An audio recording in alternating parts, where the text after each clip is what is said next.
I was always in God's, live in God. I do not have life of my own. So therefore there is no fear of death in me. My life was already that, to begin with. You see? So one dies before one's physical death.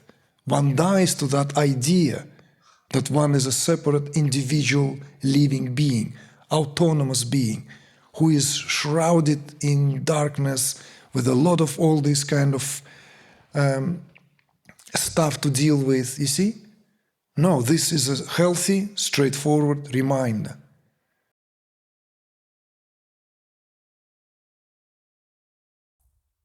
I'm going through a process where when the night comes, I'm afraid. And the sounds get louder. So... Internal sounds. No, like in the house. In the house. So... louder because you perceive them louder. Yes, the perception is louder. Yeah. Even if always they were there. Now I was like, wow, they exist and now it's louder. And I have these moments where I heard like somebody open the front door and nobody was there. So I thought, what is going on? Like,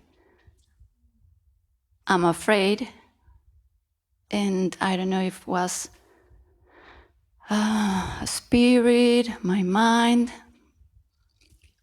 is real or not, but that makes me like, when I am very in the dark, I open my eyes and I say, I hope I don't see anything like appears or wants to possess me.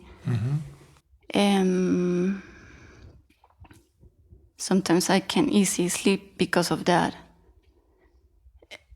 And yes, my question is, maybe is this darkness that I haven't integrated in me, or is my mind making me think that I'm crazy? Well, if you have this dialogue, if you think your mind making you crazy, then you are not crazy, you see? Because by definition, that what is considered to be when the mind is giving in to some, mind doesn't question anything, you see? It's just by definition what it is. If there is this, oh wow, am I imagining? These are all healthy responses towards some heightened sensitivity that one way or another can be spurred by certain experiences that are either getting assimilated, metabolized, digested. You said it also, is it my darkness that is, right? What did you say? Yes, I said like maybe my shadow, my darkness, I haven't been able to integrate, and I have fear and I don't know what to do, or maybe there is a spirit who wants to possess me and it's there and I don't know what to do. I already had an experience long time ago, and Similar experience. Like a spirit possessed me, wanted to possess me, so I have to go to somebody to clean me, to like going out. Yes. So I don't want to go through that again. Okay, so what do you do in those moments? I always remind me to be connected with you, with my babies, my father, that is not more here too, so that I'm protected. Okay, that's good. That's good. So on a practical level, you're doing the right thing. Maybe you don't need to connect with your father. You see, like this is, especially as you mentioned, your father is not alive, right? So, you can connect to your father on special occasions when it's due, certain dates, right? Birthdays, the anniversaries of parting and so forth, special maybe days when the dead are being, the ancestors, the dead of the day of the ancestors, this is, but not in these moments. There's no need, see, because it's like already different realms. Connecting to beings who have your trust. That's true. That's yes. Beings who win your trust, who have your trust. See? So whoever these beings are, that by mere fact that connecting to them, you feel the dissipation of that build up. What else you feel that this, because I want to be very precise now in relating to you. Do you feel this is, what else can it be linked to? Like if you really put your hand on your heart and sincere and honest and courageous to acknowledge and courageous to identify, what else could that be? I'm not sure. I can give you an example, just purely as an example. Use it as an example only, not as a suggestion. For example, if someone's parents were engaged in some forms of black magic or some kind of invoking some spirits, doing some kind of rituals, to do that, because often it is accompanied, black magic, voodoo, that is prevalent in many cultures, many southern cultures, right? And then one has nothing to do with it except being born in that family and not even involved in this, has never been involved, but at some point in life one begins to experience this whole conglomerate of very unpleasant phenomena. So this could very clearly be the result of that energetic imprint on a child, teenage years, like either witnessing it or without even witnessing it, purely on an energetic level, carrying it in their field, and then it's suddenly for them to come to terms with that. I'm just giving an example. That's why I'm just saying, like, do you have any insights, you see, like why certain, like, let's say, not so pleasant experiences, like this possession by spirit, and then, other some spirits playing with me. I think it comes since I am a child. It's like I have this feeling I'm a very sensible and that I don't belong here, and I suffer from bullying, and I think that marks that point till now where I perceive everything more harder, more dark, yes? And since then till now, I'm carrying this negativity, darkness, and of course it comes with that somebody when I was younger make me like black magic, I have to go to somebody. Then happened that before my dad died, I was doing a lot of things to heal myself and help him if I could, yes. And everybody was saying that opens a lot of channels around me in my field, and that was like coming a lot of entities. And yes, then was this entity want to possess me. It wasn't nice. This experience marked another level of me, of fear, of more of the darkness, yes. And yes. Yeah, well, that's exactly what I wanted to... Not exactly what I wanted to hear, but it's exactly what I was like wondering. So this is very helpful. Thank you. It makes total sense now, perfect sense. So that, in other words, situations, certain environment doesn't feel safe.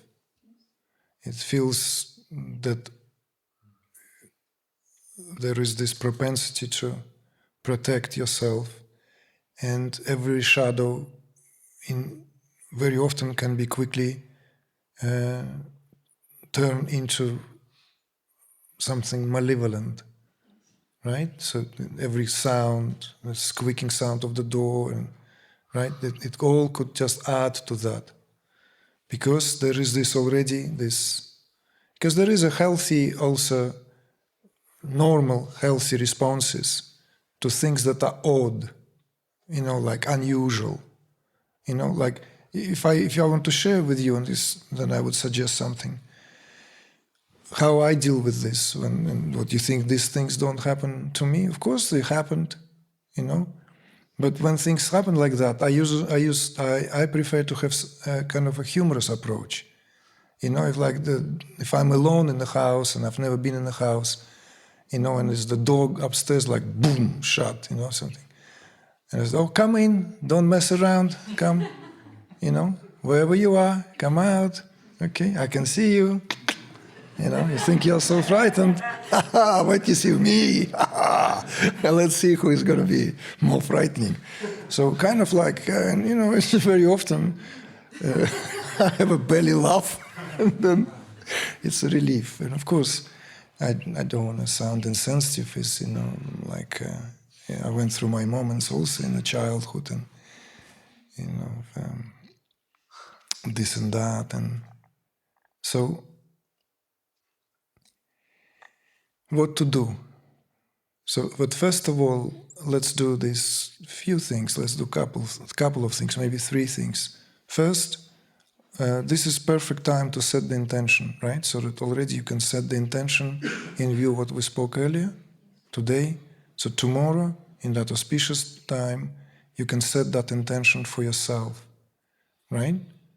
And you can configure it in your mother's tongue, if it's easier, closest. You know how mother's tongue always closer to the heart. So something easily formulated, not complicated, straightforward, right? I want to be free of fear. I want to be open and strong. I'm supported. I'm protected. There's nothing that threatens me. Something along those lines.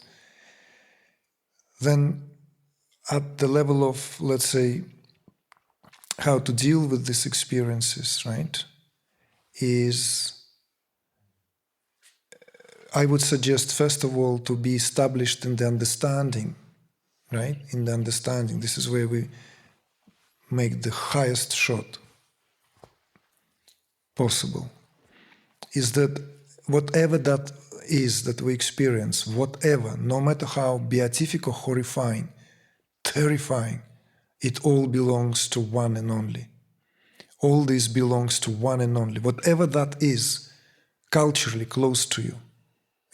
Best if it is culturally close to you, because it's easier. See? So maybe Shiva is too abstract or too exotic. You see?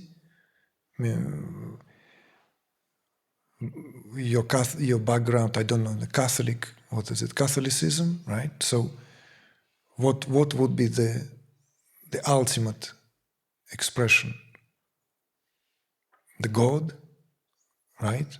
God, or the Mother Mary, I don't know. It depends on the emphasis, right? So everything is an expression of God. There's nothing. Not an apple falls from the tree. No, a galaxy is born outside of the domain of God. It's all God's willing. It's a very, very helpful and profound understanding. Everything comes from God, and everything is God. So this is why in these movies, like all these vampire movies, the Draculas and everything. You show them the cross and they can't do anything. They turn into T-Rex and they they do all these kind of frightening things, but it's become ridiculous because you just show them the cross, that's it. They can't do anything, they just, see, here. Why? Because the cross exemplifies this. It's a symbol, right? It's a symbol. Cross is a symbol.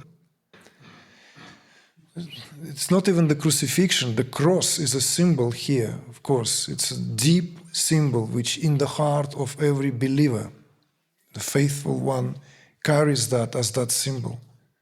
So that understanding that everything is, essentially speaking, no matter how it displays itself, is divine in essence. Even if it shows itself in the most disgusting, horrifying, terrifying manner, that's how it is perceived, but it cannot come from any other domain. So, like the theology here is of two kinds. There's ultimate theology, theological understanding, and there is this diluted, watered down.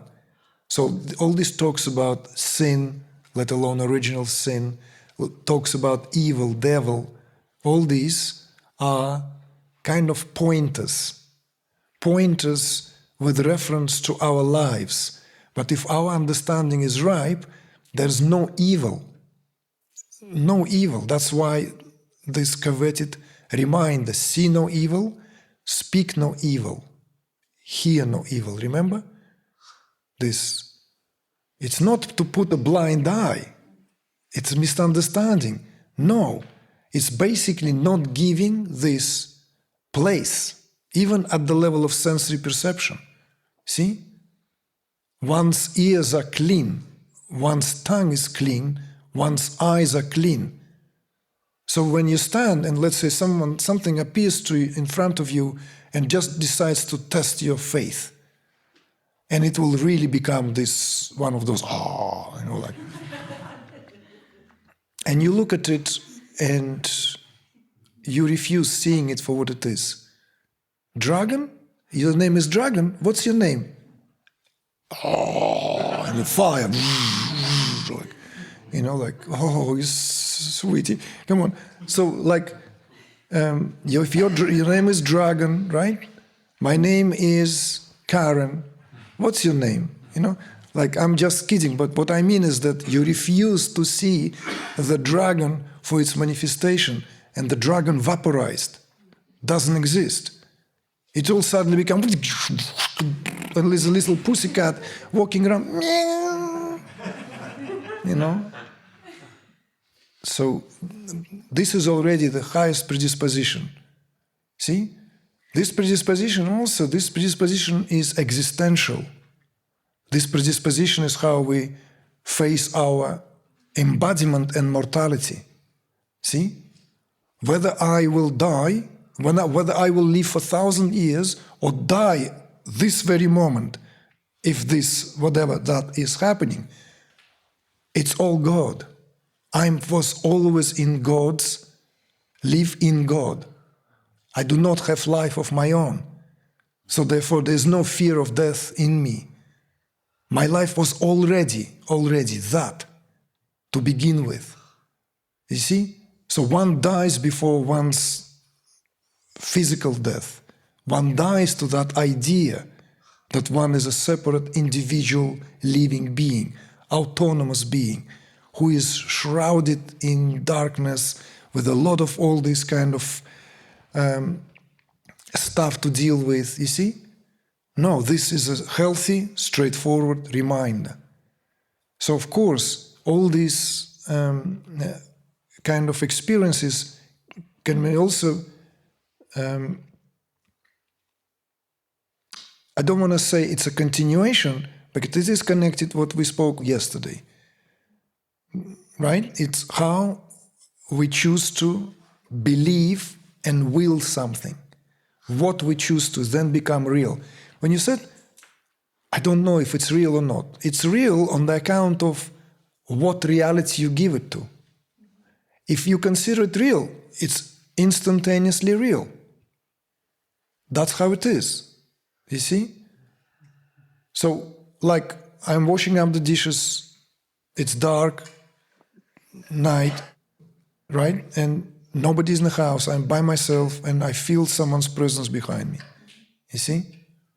And I feel there's a, like, what do I do? Turn, like, it's tempting to turn, but if I turn my head, that means I believe there's someone. I just want to make sure. Okay, let me just quickly turn, like this. No. Well, if I turn that, you know, like maybe I just quietly wash up and it will go, you know? Or you wash up and you, okay, whoever that is, take pair of gloves and get to the sink. Okay, man? Man, I'm saying man, maybe spirit is a woman, I don't know. So like, okay, woman, you know, get down to it. He's standing behind me, breathing down my neck. I don't need that, okay? Gosh, the spirits these days are, you know. Seriously. So, you beat them either with highest means over the humor, you see?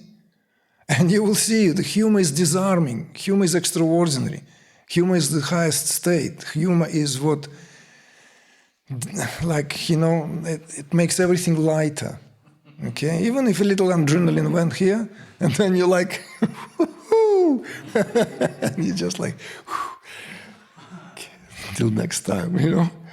So this is at that level of, you know, approach. And of course, there are sometimes, let's say, really situations when you need to connect to the beings. Yes, feel free to connect. If you feel like somehow connecting to whatever that effigy, you know, do that. You know, whoever else that carries that trust, do that. I wouldn't choose those who are not with us in this realm unless they belong to the category of, you know, great beings who had this kind of, you know, like, whose, in a way, embodiment is not really the case, you know, like because they themselves realized whilst alive the essential nature. So whether they embody it or not, they still carry power that carries the Shakti, carries the power, you see? So just try that, okay? Because I don't want to like go into the, like, you know, to do some therapeutic work, right? Because there is, of course, there is this sadness, there's something you're carrying, that this sense of pain, yes, and this, of course, increases the chances for that. And this is for you to accept this, and only through acceptance after the grieving, acceptance is what brings that great understanding. You see? We all have to go through some experiences in life. What is the lesson? You may not know exactly why this way, but I'm willing to take and accept that. Why? Because I know there's a greater justice, greater reality than my understanding. I may never be able to understand, but I can have the power to accept. And that power of acceptance, what reconnects me with the essence of who I am, so that I don't then live in this perpetual state of pain and grief. I grieve consciously. I wail, I scream, I cry, I turn it into a form as well, okay? You turn it into a form. If you, like, we all are artists, you see? We all are artists. Whether we know that or not, whether we are aware of that or not, it doesn't matter. Because when we become aware of that, we know that's what our true identity. And for artists, there's no experience that is not fueling his or her creativity. No, there's no experience. There's no such thing as, oh, good experience now, I am ready to create. Any experience is a fuel for my fire. Any experience, you see? That's also what it means to be tantrika. So if you accepted me as your teacher, if you call my name the way you do, then you are tantrika, because that's what I teach, the path of tantra. And tantrika here, not ism. You see? Tantrika is that. Tantrika is the one who incinerates everything, because the fire of your awareness, that spark in your awareness now, must turn into a fire. And everything is food for that fire. Everything is food for that fire. Every experience, beatific, horrifying, terrifying, beautiful, neutral, this, that, all feeds that fire. That's what it means to be an artist. You see? So you are free to give it a form. You see? You express yourself, first in abstract terms of raw emotions, but then writing a little secret poem to yourself, to that what you go through, what you went through. In your mother's tongue, writing few words, writing something, you see? Or not a poem, writing something there that would be this now closure, a true sense of, yes, I accept this, I grieved, I understand, and make it into a little boat, you know, origami. Light the match, put this on fire and set it somewhere in a little stream. Let it go down and burn. Little offering, you see?